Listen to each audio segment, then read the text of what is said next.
Hi, my name is Judy Ann Atienza and my business is RTW Online. And for this workshop, I found it super useful at the same time bitin. Sana more workshop pa, lalo na yung talagang yung point to point. Kasi ngayon, di ba, medyo ano lang siya, yung parang dinaanan lang natin yung non-VAT and then VAT. So, I hope na next time yung merong the whole ano na yung whole process talaga. Yun yung gusto pa din ng iba na mas ma-achieve.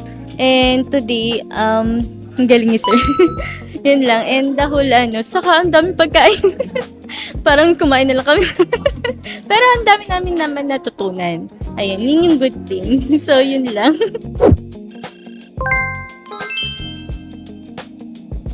Oo, super talaga lalo na kasi 'di ba, ang hirap ngayon din na maghanap ng mga ano, yung matuto kasi yung iba kasi na ano natin is hindi na nila tayo ma-cater dahil sa dami ng clients. But this is si Tax PH kasi bukod sa online, ito nga yung nangyari yung face to face. Actually, imbes na ako nag-try sa online, hindi ko na-attenan. So sabi ko, better siguro face to face, which is ayun nga mas maganda.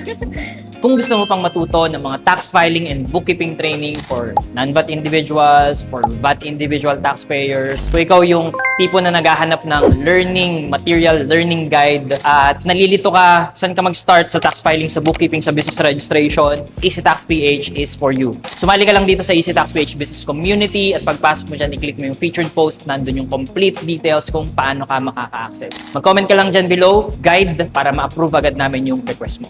Kita-kits inside, I hope yumaman tayo lahat.